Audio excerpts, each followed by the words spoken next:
Hello बच्चों, I am Pulkish my physics mentor. आज हम थर्मोडायनेमिक्स का पार्ट नंबर 7 और जिसका नाम है second law of thermodynamics and heat engine, दोनों को आज बराबर ख़त्म कर देंगे। चलिए शुरू करते हैं। इसको करते हैं नीचे और इसको करते हैं हम साइड में।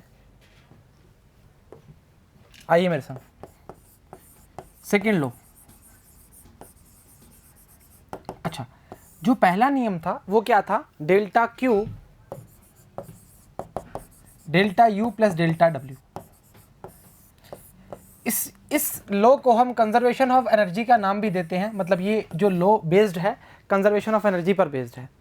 सुनिएगा जी, एक चर्चा बहुत ही वाकिफ चर्चा है कि ये लॉ किस तरह एप्लीकेबल होगा, कैसे एप्लीकेबल होगा ये नहीं बताया गया था। हाँ, ये लॉ होता है, सिर्फ इतना ही बात करके चले गए थे। सेकेंड लॉ जो है हमारा थर्मोडायनेमिक्स का एक्चुअली नेचुरल लॉ है। वो क्या है? Natural law. अब नेचुरल कैसी बात कर सकते हैं? जैसे हम किसी भी दो कंटेनर की बात करते हैं, एक में 50 डिग्री की बात कर रहा है, एक में 20 डिग्री की बात कर रहा है। टेम्परेचर है ये। आपने थोड़े टाइम बाद क्या कर दिया? वॉल हटा दी। तो आप देखते हैं आफ्टर सम टाइम, अरे भाई क्या कर रहा है? आफ्टर सम टाइम टेम्परेचर दोनों का क्या होता है? सेम हो जाता है या कांस्टेंट हो जाता है। मतलब इसका और इसका टेम्परेचर क्या है? बॉक्स ए और बॉक्स बी का टेम्परेचर क्या हो गया? बराबर हो गया। इस तरह कंडक्ट कर दिया। सही चर्चा है। आपने क्या किया? आपने वर्क से हीट बना ली। वापस बोल रहा हूं, आपने वर्क से हीट बना ली। क्या आप हीट से वापस वर्क का काम कर सकते हैं?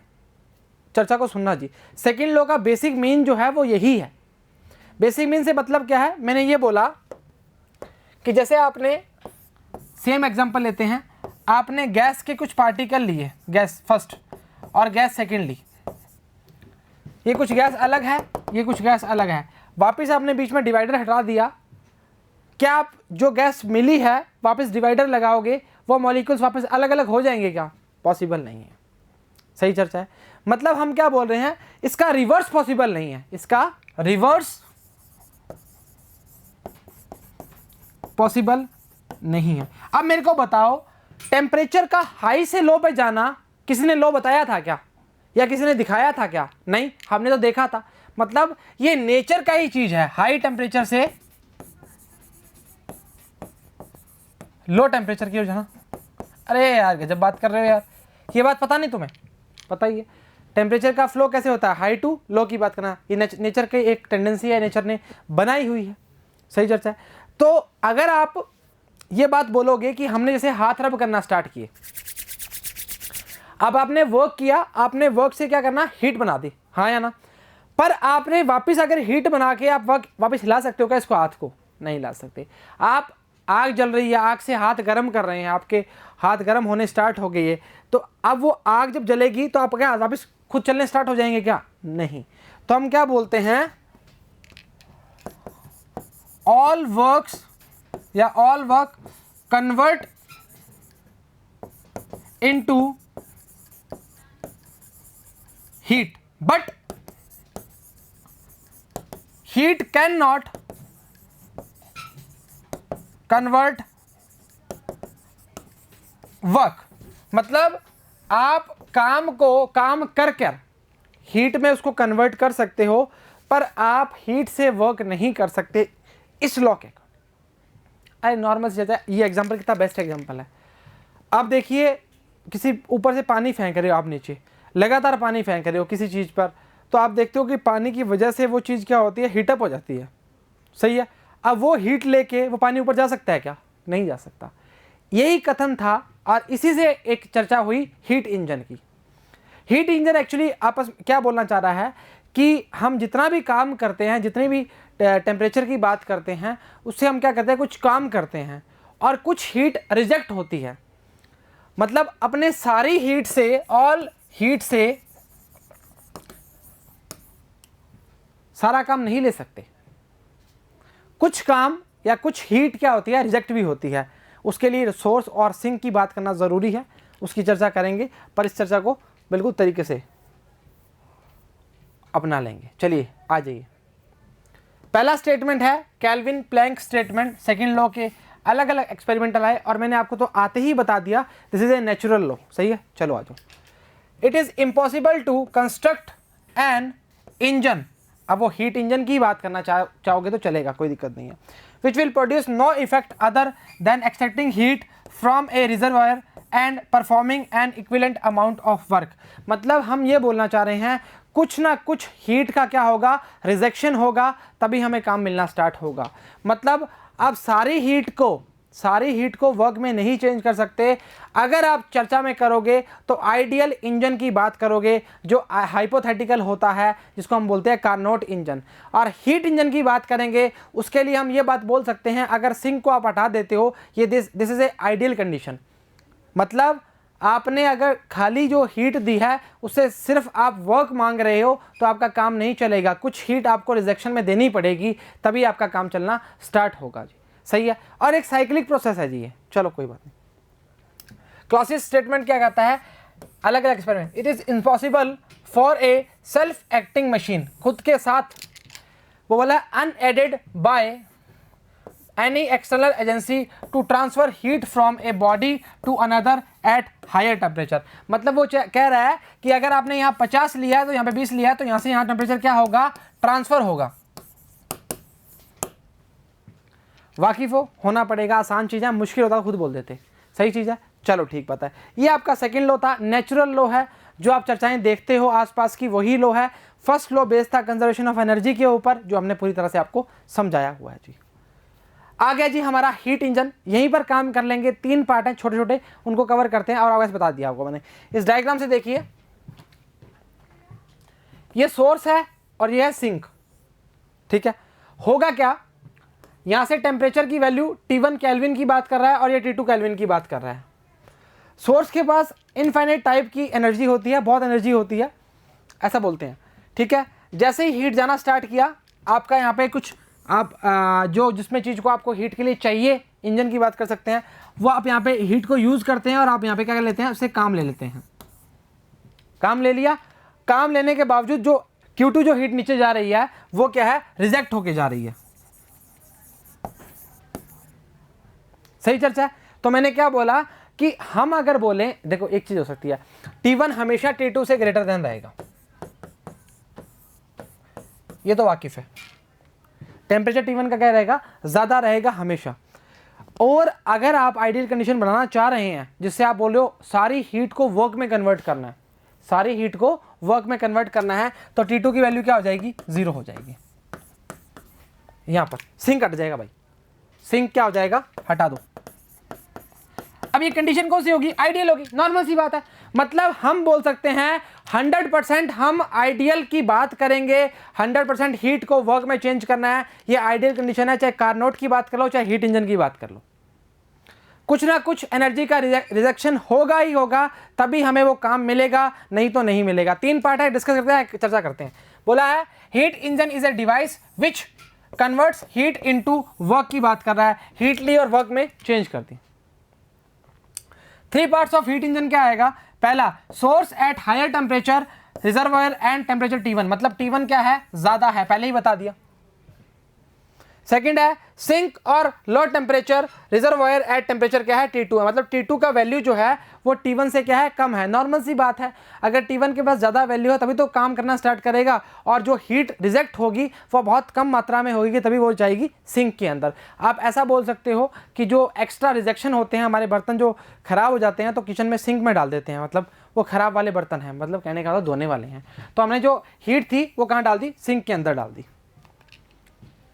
ठीक है। वर्किंग सब्सटेंस में कुछ भी नहीं है, बोला है in a cycle of heat engine the working substance extract heat Q1, मतलब Q1 हीट जा रही है, कहाँ से, सिंक में कहाँ जा रही है, Q2 में जा रही है।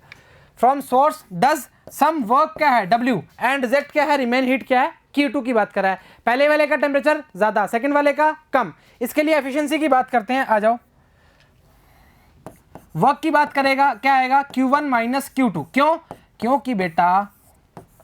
क्योंकि बेटा हमने क्या बोला, Q1 हीट देगा, रिजेक्ट कितनी होगी, Q2 होगी, ऊपर से नीचे जा रहा था, सही बात है। तो एफिशिएंसी जो आएगा नीटा बराबर में आएगा Q1 माइनस Q2 अपॉन में Q1, ये क्या है, वर्क है हमारा, अपॉन में जो हमारी हीट थी इनिशियल वाली, कौन सी वाली, सोर्स वाली। तो क्या आएगा, W बराबर में, नीटा बराबर में, अरे भाई भाई भाई भाई, नीटा बराबर में आएगा 1 minus Q2 upon Q1। This is your efficiency of heat engine. सही चर्चा है। अब उस चर्चा में आप चेंज कर सकते हो, हमने जब 0 माना था तो नीटा की वैल्यू क्या आ रही थी, 1 आ रही थी, पर वो आइडियल की बात करना प्रारंभ करेगा। तो क्या आएगा, नीटा बराबर में work done upon heat taken from source, जिसको हमने क्या बोला था, जिसका टेम्परेचर कितना माना था, T1 माना था, और T2 से वो क्या है, ग्रेटर देन है। ये आपके पास वैल्यूज है, एंड Q2 माइनस Q1। ये क्या आपका हीट इंजन का छोटा सा पार्ट है, और आसान चीज़ें, मुश्किल नहीं है। न्यूमेरिकल बनते हैं तो इस पर ही बनेंगे, इसके अलावा नहीं बनेंगे। चलिए एग्जाम्पल पहला बोला है, एक रिवर्सिबल इंजन है, converts 1/5 of heat which absorb from source. Source से हीट खा रहा है, W की वैल्यू, और 1/5 गिवन है जी। वो बोल रहा है टेम्परेचर जो है सिंक का रिड्यूस कर दो 70 डिग्री, एफिशिएंसी क्या हो जाएगी, डबल हो जाएगी, और हमें सोर्स और सिंक का टेम्परेचर पूछा है। एक बात बता, जब मैं वर्क डन की बात कर रहा हूँ 1/5 की, और हीट कहाँ से ले रहा है, सोर्स से ले रहा है, तो W बराबर में Q1 upon 5, because Q1 is the energy या हीट ऑफ द सोर्स। इसकी वैल्यू होती है Q1 minus Q2 equals to Q1 upon 5। Q2 को इधर लिया, इसको इधर लिया, सही बात है, कोई दिक्कत परेशानी दुविधा तो नहीं है। Q1 अपॉन 5 कर दिया, Q1 माइनस Q2 किया, तो हम करेंगे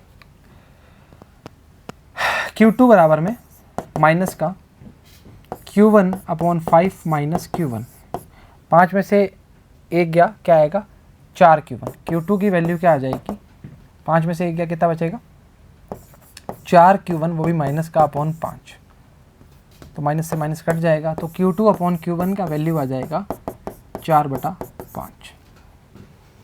इसको आप ऐसे लिख सकते हैं T2 अपॉन T1, किसी प्रकार का कोई दुख परेशानी दुविधा नहीं है, क्योंकि T2 is the temperature of sink and T1 is the temperature of source.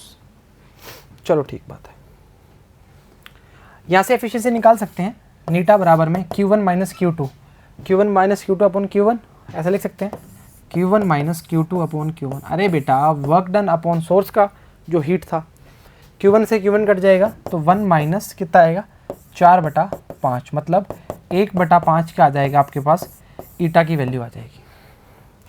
ये चर्चा तो हमने पहले कर ली ईटा निकालने के लिए। चर्चा में दूसरे में क्या बोल रहा है कि अब टेम्परेचर को 70 डिग्री रिड्यूस कर दो,